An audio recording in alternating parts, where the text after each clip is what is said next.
Labą dieną, gerbimieji.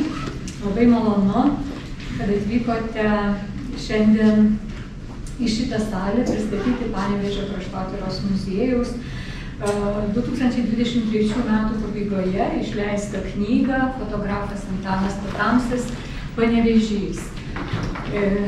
Knyga tikrai šviežia, mums didelė garbė ir atsakomybė pristatyti ją tarptautinėje knygų mugėje.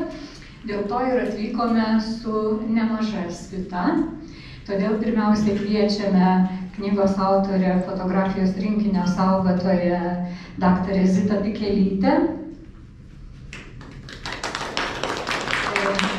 Kviečiame dailėtyrininkę daktarę Jolitą Mulevičiūtę. Kviečiame muziejaus vadovą daktarą Arūną Stramską. Ir labai džiaugiamės, kad knygos pristatyme dalyvauja fotografo Antano Patamsio vaikaitis Artūras Patamsis. Kviečiame jį. Yra dar vienas vaikaitis, tai dabar jisai turi kitą darbą, filmuoja ir gal net fotografuoja, tai galbūt jam žodį suteiksime šiek tiek vėliau. Na, o norėtume, kad mūsų pokalbis iš tikrųjų būtų pokalbis, ne atskiri pavieniai pasisakymai. Dėl to labai lauktume iš jūsų, miela auditorija, klausimų. Ir pradėkime tiesiog, direktoriau, nuo to, kad mes, mūsų muziejus, Panevėžio kraštotyros muziejus, jau ne pirmą knygą pristato knygų mugėje. Ir dėl to, vat ir rūpi klausti, ar čia mes nesiimam per didelės atsakomybės, ar turime šitiek drąsos pristatyti savo kuklaus regiono muziejaus leidinį tarptautinėje knygų mugėje. Sveiki visi, kas yra kuklu, kas ne kuklu, čia labai toksai sudėtingas yra klausimas. Iš tikrųjų, prieš kokį 20 metų mes su dideliu pavydu žiūrėdavome kitus miestus, Šiaulius, Biržai su savo Liučia ir Kaunas su savo Zagorskiu ir kiti žinomi fotografai. Ir mes taip dairėmės ir kas čia pas mus tai yra žymus ir staiga supratom, kad mes neturim Panevėžio vizualaus vaizdo iki Antro pasaulinio karo. Tada prasidėjo ilgas periodas tyrinėjimo, rinkimo, kaupimo informacijos ir per tą 20-metį mes išleidom 3 fotografijos stambius albumus ir keletą smulkesnių ir pristatėm Panevėžio fotografus ir suskaičiavo Zita, kad iki Pirmo pasaulinio karo jų buvo 27 ir dar daug tarpukaryje ir visų tų tyrimų pasekmei mes esam atkūrę vizualų Panevėžio vaizdą iki Antro pasaulinio karo. Ko mes nežinojom, mes tą sužinojom. Aišku, yra dar mūsų neaptiktų, nematytų, nerastų nuotraukų ir jos dar tą vaizdą papildys, bet aš manau, kad tas branduolys jau yra sukurtas ir tas papildymas tikriausia bus tik tai detalės. Dabar, kuo svarbus yra Patamsis, daugelis jo fotografijų yra tokios Panevėžio ikoninės, bet žinote, kai fotografijos būna laikrašty, ar internete, ar dar kažkur, tas fotografo pavardė tokiu mažom raidėm parašyta, tai nors juos vizualiai atsimeni, bet su tuo fotografu nesieji. Tai Zita padarė tą tokį rinkinį, ir iš kurio mes galim daug ką pasakyti apie Patamsį. Iš tokių ne bendrų dalykų, o konkrečių, smulkesnių, lokalios vietovės gyvenimo momentų, tai yra šitoje knygoje svarbių reportažų. Tai yra 1937 metų Katalikų kongreso Panevėžy reportažas iš 5 ar 6 nuotraukų. Yra Antano Smetonos vizito reportažas, irgi neatsimenu, iš 6-7 nuotraukų. Ir kas man asmeniškai buvo įdomiausia, tai yra reportažas iš Panevėžio amatų mokyklos. Tai ir retas dalykas, aš įsivaizduoju, kad Smetona ten visi fotografavo, kas tai galėjo, bet amatų mokyklos vidų nufotografavo tik tai Patamsis. Ir aš pažiūrėjau ir žiūrėjau, kad ten stovi tokios staklės ir tokios įrangos elektrinės, kad tikrai yra pakankamas toks lygis, kada tos jaunuolis galima padaryti technikais. Tai tos detalės miesto vaizdo pasipildė ir, kaip minėjau, bendras vaizdas yra aiškus ir aš Zitą ne vienus metus raginu ir visai kaip spaudžiu, kad pereitų prie tarybinių laikų, kur irgi tų nuotraukų kaip ir yra, bet jos irgi išblaškytos ir bendro vaizdo 5-6 dešimtmečio miesto mes irgi neturime vienoj vietoje. Gal tiek. Ačiū Arūnui. Tikrai Panevėžio miesto vaizdai jau šitoje 3 knygoje atsispindi gana plačiai. Ir tyrinėtojams miestovaizdžio jau šita knyga tikrai ateitų į pagalbą. Ir knygą sudėlioja daugiau kaip 20 metų labai kruopščiai, stropiai fotografiją tyrinėjanti daktarė Zita Pikelytė. Kodėl būtent Patamsis ir kaip atsirado šita knyga, tiesiog norėtųsi Zitos paklausti, kad ji plačiau atskleistų, kaip susipynė šitos 2 temos, nes matote ir pavadinime yra labai ryškios 2 temos. Fotografas Antanas Patamsis ir Panevėžys, vaizdinė tema. Tai jau kaip ir minėta, fotografiją tyrinėjau nemažai laiko, bet atėjus į muziejų perėmiau fotografijos rinkinį, o kai jį turiu, tai tada ir pačiai įdomu tuos vaizdus, su vaizdais susipažinti ir kai atsiranda daugiau vaizdų, kurie užkabina, tada pradedi domėtis, o kasgi tuos vaizdus padarė, kas nufotografavo.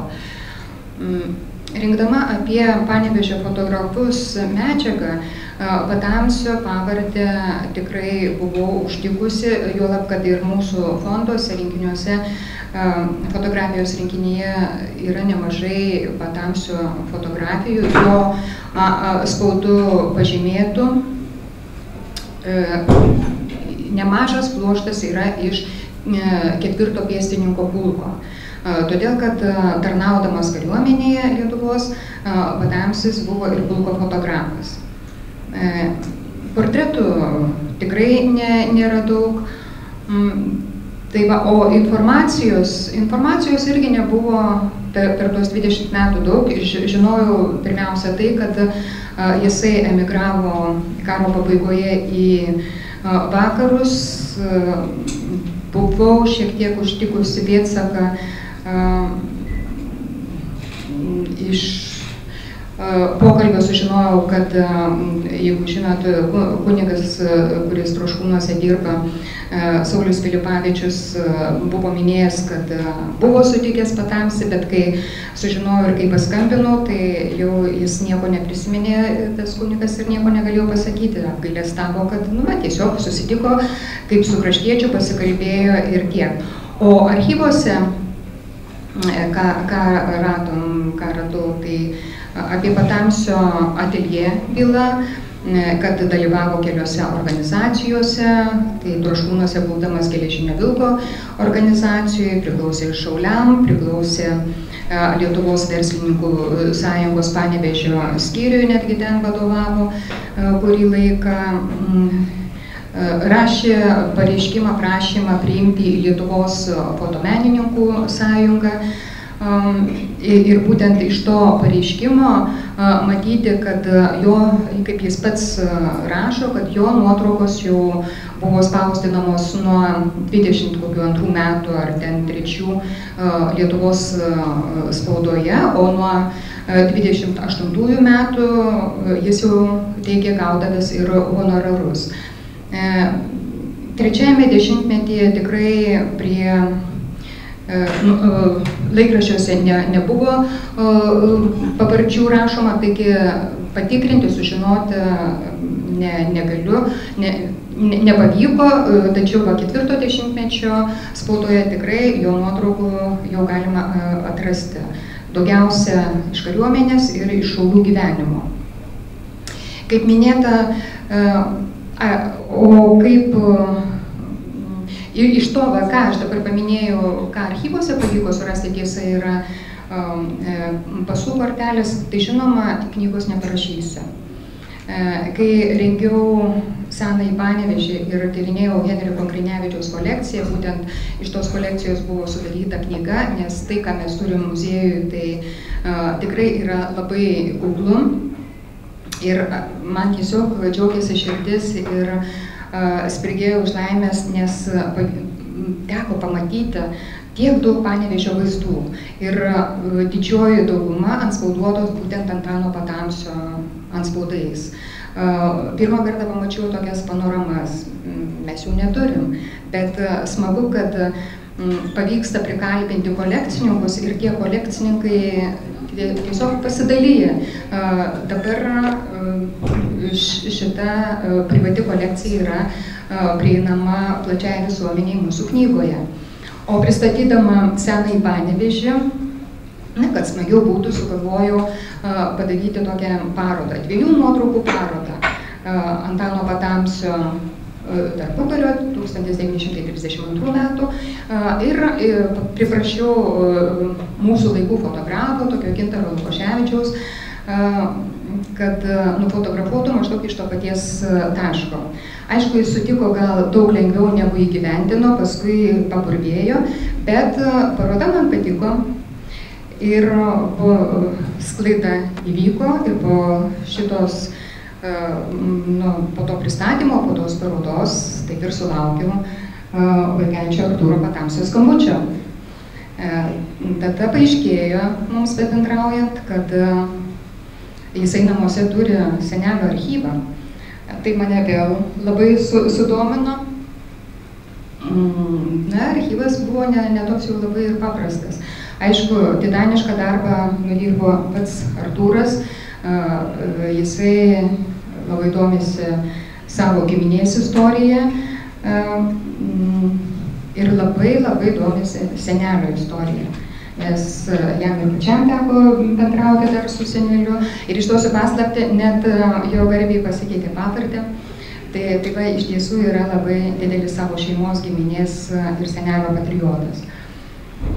Na ir va, kai pakliuvo į rankas ta tokia, sakyčiau, didelė medžiaga, bet jinai labai nenuosekli. Skaitydama tuos Antano laiškus, sunkiai suvokiau, kad tai galima kažką tokio vientiso padaryti, nes čia jisai rašo apie siuntinius, čia šneka apie santykius su antraja žmona, nes jau pirmoji buvo seniai mirusi. O čia staiga iškyla kažkoks epizodas, papasakojimas iš vaikystės, iš Lietuvos. Tai tiesa dar tuose atsiųstuose memuaruose, kaip galiu sakyti, buvo ir Artūro mamos, tai Antano dukters Gražinos užrašyti atsiminimai. Bet ir jinai rašo, taip nenuosekliai, peršokdama nuo vienos temos prie kitos, skiriasi laikotarpiai, ne mano giminė, ne mano šeima, vardai ir ten Antanas Patamsis, ir ten Antanas Patamsis, ir čia Juozas, ir čia Juozas. Na, iš pradžio aš galvoju, įkritau į balą, pasiklydau ir kaip čia bus toliau, bet pamažu bandai atkapstyti, paskui siunti Artūrui pataisyti, pasižiūrėti, ar viskas čia tikslu, ar viskas teisinga. Ir tai buvo vienas straipsnis, kitas straipsnis, nes pamačiau, kad šitos šeimos istorija nuo pat 20 amžiaus pradžios iki pat Antano mirties yra verta tikrai dėmesio ir atskleidžia lietuvio, sodiečio gyvenimą, jo pasirinkimus įvairiuose tautos istorijos laikotarpiuose.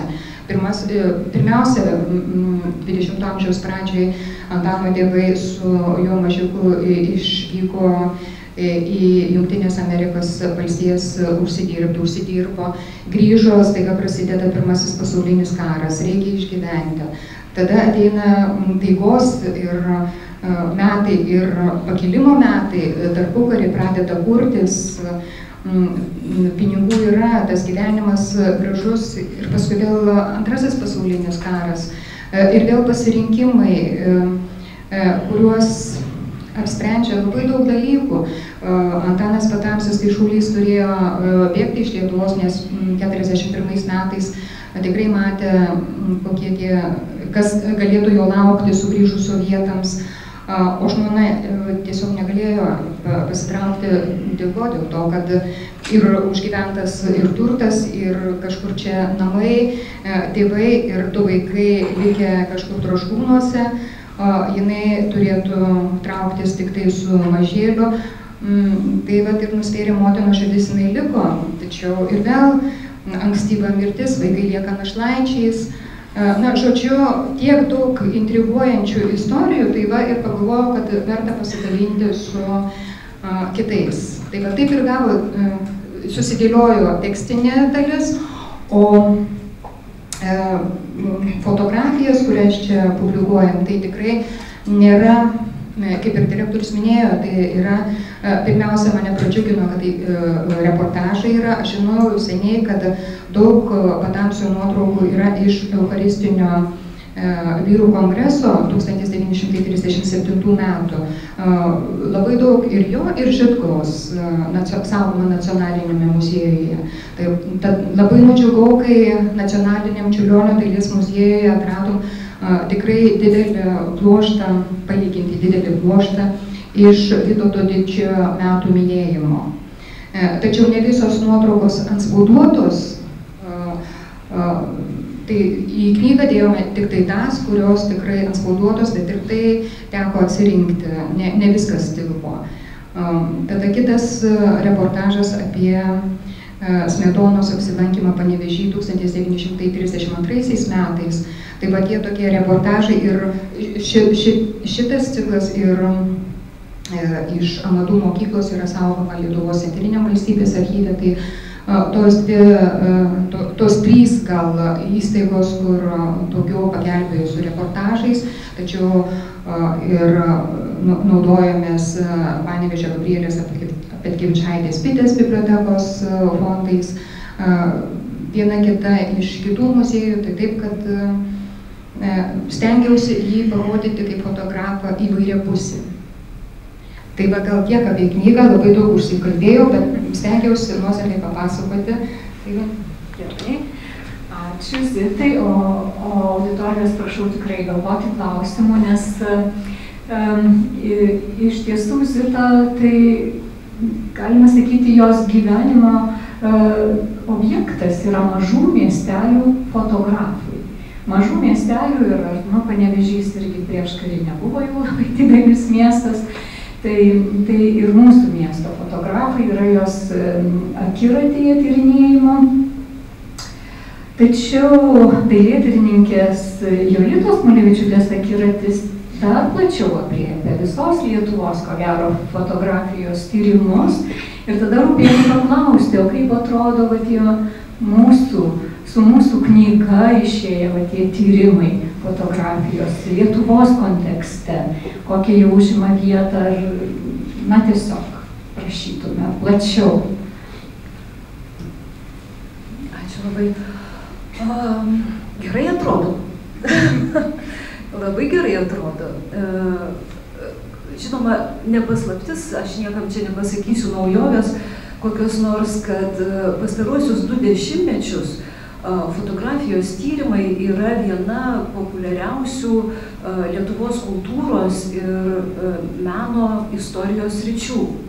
Tam leidžiama ir daug mokslinių veikalų, ir rengiamos parodos. Jeigu šiais laikais nori surengti fotografijos parodą, jau gali būti tikras dėl tam tikros sėkmės ir dėl žiūrovų susidomėjimo. Fotografijos klausimai šiais laikais netgi viešinami internetiniuose portaluose, skirtuose plačiam labai skaitytojų ratui.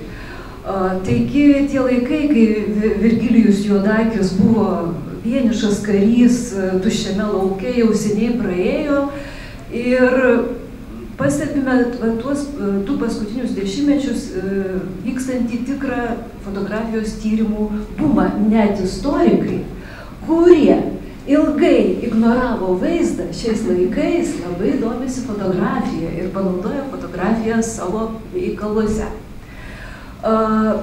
Bet turiu pasakyti, kad pagrindinis tyrimų dėmesys koncentruojasi į XIX amžiaus fotografiją ir į šiuolaikinius klausimus. O XX amžiaus vidurys lieka tarsi šiek tiek nuošaly. Be to, dažniausiai tyriama žymių fotografų menininkų, didelių asmenybių kūryba arba profesionalų paveldas, tų profesionalų, kurie kūrė dideliuose miestuose, daugiausiai Vilniuje ir Kaune. Tai šiame kontekste Zitos tyrimai yra, sakyčiau, gana unikalūs ir labai drąsūs. Aš atsimenu, kai Zita 2012 metais gynė disertaciją, jos disertacija mane labai nustebino savo šviežia formuluotė, šviežiu žvilgsniu ir nepaprastai įdomia vaizdinė medžiaga. Ji buvo kaip tik ir skirta tarpukario Lietuvos nedidelių miestų fotografams. Kodėl sakau, kad šita tyrimų kryptis, kurią pasirinko Zita Pikelytė, yra drąsi. Be to dar galiu pridurti, kad ji yra labai nelengva. Manyčiau, dėl dviejų pagrindinių priežasčių. Pirmiausia, reikia turėti omeny, kas tai yra provincijos fotografai. Tai yra amatininkai, verslininkai, smulkaus verslo atstovai, kurie ėmėsi to užsiėmimo toli gražu ne iš kažkokių aukštų paskatų, o ieškodami tiesiog pragyvenimo šaltinio, norėdami dirbti švarų darbą, gauti šiokias tokias pajamas ir turėti galimybę išlaikyti savo šeimą. Tai šie procesai vyko nuo XIX amžiaus pabaigos. O jų produkcija, jų kūryboje nerasime nei labai įspūdingų kompozicijų, nei pabrėžtinai estetizuoto apšvietimo, nei kokių nors dramatizuotų rakursų. Dažnai tai yra stereotipų ir tipinių formulių sfera. Tokius vaizdus tyrinėti labai sunku, nes tarytum nėra už ko labai tokio besimetančio į akis užsikabinti ir išplėtoti pasakojimą. Žinoma, visi tie fotografai yra skirtingi, bet tam, kad tu pastebėtum jų individualumą, reikia turėti labai išlavintą akį, būti nepaprastai profesionaliam ir turėti patirtį. Tai, sakyčiau, visos šitos savybės yra būdingos šiandien pristatomos knygos autoriai. Kita aplinkybė, kuri apsunkina, aš jos pavadinčiau mažaisiais fotografais, kaip yra, žinote, dailės istorijoje terminas mažieji meistrai, mažieji olandai, kuris skiriamas 17-18 amžiaus Olandijos tapytojams, kurie vaizdavo tokias kukles, buitinės namų scenas. Tai šitus provincijos fotografus aš pavadinčiau mažaisiais fotografais, toli gražu neįdėdama kažkokį tai menkinamąją prasmę į šitą įsireiškimą. Šie mažieji fotografai, jų kūrybą labai sunku tyrinėti dėl to, kad absoliuti jų dauguma yra nebylūs. Jie nerašė apie save, jie nekomentavo savo kūrybos, jie nedalyvavo parodose, kurioms buvo rašomos recenzijos. Netgi neretai nėra išlikę amžininkų atsiminimų apie tuos žmonės. Labai dažnai viena, ką mes apie juos žinom, tai jų vardas, pavardė, kada jie atidarė studiją, kiek jie turėjo fotoaparatų, kokie buvo jų darbų įkainiai ir viskas. Tyrėjas pasijunta tarsi našlaitis, tarsi Elgeta prie uždarytų durų. Jis beldžiasi, bet niekas neatidaro. Šis atvejis yra laimingas atvejis, jis yra kitoks. Dėl to, kad artimieji, Antano Patamsio artimieji, jiems pavyko išsaugoti didelę dalį savo senelio, savo giminaičio archyvo. Ir tas archyvas yra neįkainuojamas šaltinis, kuris leidžia prakalbinti vaizdus, suteikti jiems papildomą prasmę ir išskleisti autoriaus gyvenimo istoriją, surišti ją su jo kūrybos, jo darbų istorija, o per tai šios abu aspektus susijęti su tautos ir valstybės likimu. Šitoje knygoje Zita Pikelytė ir mėgino tą padaryti. Ir tai yra, sakau, išimtinis atvejis ir didžiulė laimė tyrėjo kelyje sutikti palikuonės, gauti archyvą ir parašyti, parengti knygą. Kodėl verta tyrinėti tokius autorius kaip Antanas Patamsas? Galbūt kai kurie atvertę knygą pasakys, na tai čia nieko ypatingo, portretai, daugiafigūrės scenos ir taip toliau, ir taip toliau. Verta tyrinėti dėl labai daugelio priežasčių. Pirmiausia, šitoje knygoje yra, kaip sakyta, unikalių vaizdų. Tai ir amatų mokyklos užsiėmimų fiksavimas ir nuostabus vaizdas užfiksavęs, kaip ugniagesiai treniruojasi, rengia savo pratybas, tai yra tikrai unikalus kadras. Ir daugybė kitų unikalių kadrų, kurie pateko į šią knygą. Tiesiog reikia neskubant atidžiai ją pavartyti. Pirmiausia, tyrinėti tokius fotografus yra verta dėl to, kad tai yra, jų darbai yra dokumentiniai šaltiniai, žinoma. Tu gali žinoti, kaip atrodė, pavyzdžiui, Panevėžio miestas, tada, kai tu dar nebuvai gimęs ir galbūt jau dalis pastatų, dalis gatvių gerokai pasikeitę, neišlikę. Kitas aspektas yra svarbus, kad tokie tyrimai ir tokie leidiniai yra labai svarbus vietiniams bendruomenėms. Jie stiprina tų bendruomenių identitetą, jie stiprina jų vidaus ryšius. Jie, atsiprašau, būsiu sentimentali, kalbant apie fotografiją, mane visą laiką apima sentimentai. Jie stiprina meilę tai aplinkai, tai kasdienybei, kurioje tu gyveni. Aš manau, šitą knygą turėtų įsigyti kiekvienas save gerbintis panevėžietis. Aš atsimenu, kai išėjo grafo Stanislovo Kosakovskio fotografijų albumas ir mes išvažiavome jį pristatinėti į Ukmergę, nes grafas gyveno šalia Ukmergės, turėjo savo dvarą, aš buvau labai nustebusi. Prisirinko pilna salė klausytojų. Aš maniau, niekas neateis, aš maniau, ateis keli žmonės. Prisirinko pilna salė klausytojų, jie buvo labai suinteresuoti. Jie nepaprastai domėjosi. Po to, kai viskas baigėsi, jie ėjo vienas po kito prie manęs, nešė savo nuotraukas, rodė, sakė, štai, čia mano seneliai, čia mano proseneliai. Jie nusifotografavo to paties fone, tos pačios drobės fone, kur grafas fotografuodavo savo maždaug ten artimuosius. Jiems tai buvo labai svarbu ir aš manau, kad Panevėžyje, nežinau, ar buvo pristatymas, buvo. Tikriausiai irgi buvo susidomėjimas šitų leidinių. Taigi, manau, tai yra taip pat svarbu. Kita priežastis, kodėl verta tai tyrinėti, tai yra, šitokia fotografija yra, jos istorija yra mūsų bendros socialinės, ekonominės ir kultūros istorijos dalis.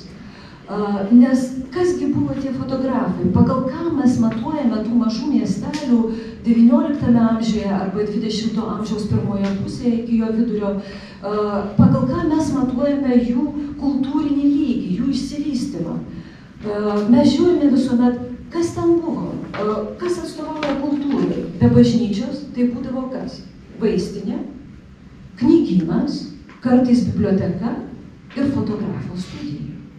Jeigu šitie komponentai yra, jau tu gali kalbėti apie rimtą urbanistinį objektą, kuriame verda gyvenimas. Tai manau, šitokių nedidelių studijų tyrimai svarbus yra ir tuo aspektu. Ir galų gale, jie yra svarbus dar ir kitaip. Aš manau, kad jie turi didelę didaktinę reikšmę. Kai žiūriu į fotografijas, visada atsimenu, ypač į tokias fotografijas, į mėgėjų fotografijas, į profesionalų, komercinių fotografų darbus. Visuomet prisimenu Rolaną Bartą, jo pasakymą, kad jo paties papasakotą savo įspūdį, kaip jis jautėsi žiūrėdamas į savo motinos fotografiją. Kai jis rašė, kad aš supratau, kad tai buvo, tai tikrai buvo. Tai buvo, tai realybė, tai ne fantazija. Bet to nebėra. To nebėra. Ir niekada nebus. Niekada nepasikartos. Tai noriu pasakyti, kad žiūrint į tas fotografijas, tai yra tam tikra, tas žiūrėjimas yra tam tikra moralinė terapija. Ji padeda mums suprasti, pajausti, koks svarbus yra mūsų netobulas, trumpas, greitai praeinantis gyvenimas. Ir kad daugybė dalykų, kurie mums atsitinka, jie niekada nesugrįš. Tai va. Ačiū, mielai Jolita, tai tikrai labai jaukiai, giliai. Ir, aš manau, kad jūsų pasisakymas mums ir davė įpareigojimą šiokį tokį, ar ne? Mes turime ir daugiau mieste fotografavusių žmonių, žinomų, ir turime jau, galima sakyti, įdirbį turinčią kolegę, taigi galbūt bus ir kitų knygų apie Žitkų, apie kitus Panevėžio miesto fotografus. Antano Potamsio gyvenimas atskleistas šitos knygos apybraižoje iš tikrųjų yra labai dramatiškas. Tiek dramatiškas, kad pasitraukus iš Lietuvos į Jungtines Amerikos valstijas jis jau nebebuvo fotografas, jis jau nebefotografavo. Vadinasi, pasikeitė absoliučiai jo gyvenimas, jo įprasti dalykai. Ir iš to ilgesio Lietuvos, iš to ilgesio savo praeito gyvenimo radosi labai daug laiškų, labai daug garso įrašų. Ir visa tai nugulė į Antano Potamsio archyvą. Ir šito archyvo savininkas, paveldėtojas sėdi šalia, tai yra Artūras Potamsis. Ir labai norėtume klausti, kaip šitas archyvas radosi pas jūs, kokias gelmes jis jums atvėrė apie savo, tiesiog giminę, šeimą ir konkrečiai apie senelį.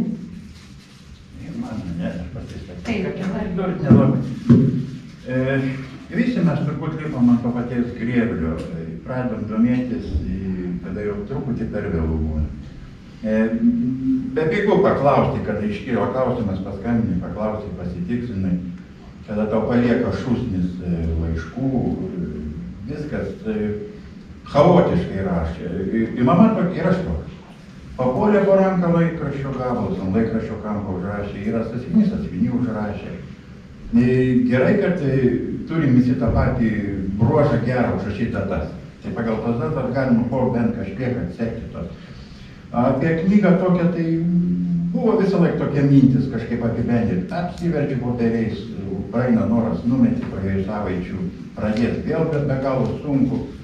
Ir čia va, Zita titanišką darbą padarė su tą knygą, kad jinai labai gražiai sudėliojo į ganėtinai didelės apimties istoriją, sudėjo senelio gyvenimą, aišku, ten su smulkmenom detalėm galima ten cielą trilerį jau galima net filmuoti, jau ten jo tas dramatiškas pasitraukimas nuo Panevėžio 188 dienos iki to momento, kai jis jau pateko į Würzburgą, nu tai ten tikrai ten ir begalė daug asmenybių ir atrodo, taip likimas subloškė suvedė tiek su Adamkum ir Šulenbergų dvare pabuvo, po Garčio Šulenbergo, kur sušaudė per Antrą pasaulinį karą, Hitlerio pasikėsinimas, kur buvo, kur ir dabar nesenai sužinojau, tai iš atsitiktinai dar išlikusio audio įrašo. Aišku, mama parvežė 79 metais, bet kadangi senelio vėliava trispalvė vežė buvo suplėšyta į 3 atskiras spalvas, gimdėjo, kad nedominuotų spalvas, kasetėse buvo užrašyta Bitlai. Ir per ilgą laiką, kaip sakant, pats galiu prisiminti, daugiau rūpėjo, kad senelis kokį vinilą atsiųstų, negu jis ten parašytų savo kokį įdomią istoriją. O dabar visą tą bandau kompensuoti, sudėlioju, pasidalinom, kada mes čia pradėjom nuo 15 ar nuo 16 metų, po viskį, kai propelytė po propelytė. Ir dabar, pavyzdžiui, sužinau tokį įdomų faktą, kad Šulenbergų dvare pirmas išlaisvinęs į amerikiečių kareivius buvo Aleksas Girnius, lietuvis. Ir be galo įdomus faktas, ir pasirodo atradau ir nuotrauką to Girnio. Ir kai sako, pamačiau, ateina kareiviai, 2 lenkai seka ir kažką mosikuoja, sako, dabar bus kažkas baisaus, turbūt lenkai mane įskundė kažkur. O tas sakė iš 10 metų, ar tu lietovės? Gražiai lietuviška kalba. Ir tom dar nesibaigė stebuklas, kai paskui senelis ir Marija pasišaukė ir viską, jis sakė, čia taip kitaip negali būti, sako, pabuvojau prie aušros vartų, man Marija padėjo. Pasirodo, kai senelis paprašė, sako, ar tu galėtum kaip nors informuoti mano seserį Jungtinėse valstijose, kad aš esu gyvas Vokietijoje. Sako, taip, tu adresą žinai, nu taip, Gambl 149 Bruklina. Ar kaip pavardė? Sako, Baksys, Gabrys. Vienoj parodijai mokykloje vienam suole sėdėjau. Į senelio žodžiai 14 milijonų mūsų pabėgėlių, Amerikos armijos milijonas kiek ten tu. Atėjo pirmas lietuvis, išlaisvino į dar švogerio draugus, vienoj klasėje. Nu tai vat, o jo knygai pasiskaityti, ką aš įsiplėsiu, be galo įdomi asmenybė buvo. Kai pradėjau tyrinėti, žinojau, kad jisai gimė kažkaip klaidingai Troškūnuose, Patamsis, kur palaidotas, o paskui, kai pirmą įsiėmiau iš interneto jo gimimo Balagėse, pats nepatikėjau, kad taip sutiko apie archyvas, kai spintą nesai. Tiek, bet labai puikus leidinys, ir man recenziją pirmą skaičiau, ką atsiuntė net ašarą, manau, taip gražiai viskas buvo. Dar norėjau paklausti jūsų muziejuje, kai mes pristatėme knygą, jūs labai įspūdingai pristatėte, ką senelis, traukdamasis iš Lietuvos, vežėsi į nežinomą šalį, į nežinomą ateitį. Jo, jis, aišku, ten jis pasirodo įsivežė savo asmens dokumentus, kai kurios turėjo. Ir visą laiką galvojau, kaip turėjo tas krepšys atrodyti, ką jisai buvo susidėjęs ir tą. Pasirodo, buvo susikalęs medinę dėžę, kai visi juokdavosi, sako, ar jūs fortepijoną su savim tampatės. Tai buvo jo, ten buvo Šapokos istorija, 19 amžiaus pabaigos Biblija, plokštelė iš Sėdos Kautynių visus, ramunėlis buvo, tiksliau ne plokštelė, ramunėlių plokštelė iš Sėdos laukų. Ir mama 79 metais sakė, dariau tvarką, virtuvės stalčių pradarau, sakė, užrašas yra jo gėlytės iš Sėdos laukų. Nu ir aš tikrai, dabar aš jau 100% įsitikinęs, jis iki pat mirties vis galvoja, kaip čia arba su šeima vis tiek susivienyti, iš pradžių įtraukiamas į Vokietiją galvoja, kad jis grįž, frontas vis tokia neviltis, kad frontas vis pasisuks, kažkaip vis įspręs. Be galo pergyvenu praradę šeimą, be galo. Tiesiog ir paskutiniam garso įraše, kur jisai kalba, jis tiesiog pradėjo žmogus įrašant. Aš nebuvau girdėjęs, išgirdau prieš mėnesį laiko. Verkiantį senelį, kai jau pradėjau prisiminti, kad kaip šeima praradus, be galo pergyveno. Ačiū. Taigi turime dar kitą vaikaitį, kuris čia viską filmuoja. Gal žodį irgi pasakytumėte? Ačiū Zitai. Ačiū Artūrui, kurie padarė milžinišką darbą. Man vienam iš vaikaičių teko pamatyti senelį gyvą.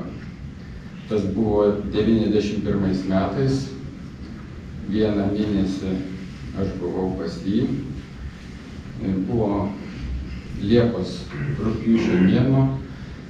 Buvo tas labai sudėtingas momentas.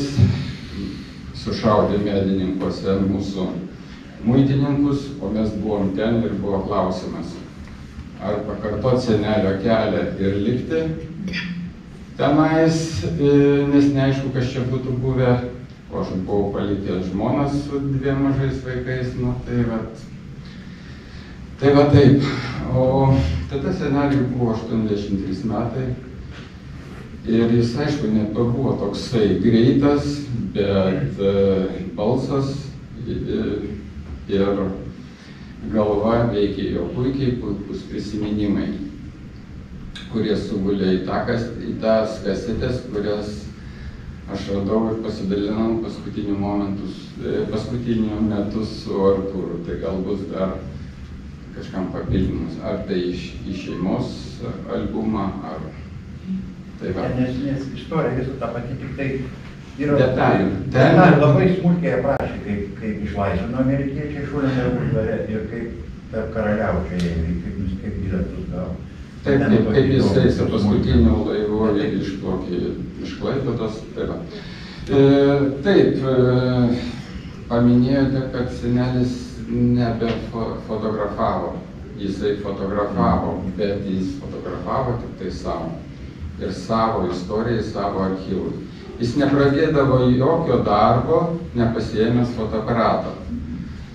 Kažką tai pradės čia ar pamatus, ar lentą prikalti, ar dar kažką restauruoti, ar remontuoti, dažyti, arba kas nors įvyko, avarija, vamzdis trūko, kas nors. Viskas jo išfotografuota ir išfiksuota ir štai tų nuotraukų tūkstančiai. Ir man jis taip pat įskiepijo meilę fotografuoti. Aš toks pat buitinis fotografas, sakykime taip, aš iš to duoną nevalgiau ir nevalgau dabar, tik tai tiesiog fiksuoju aplinką, fiksuoju artimuosius, fiksuoju gamtas, fotografuoju ir filmuoju.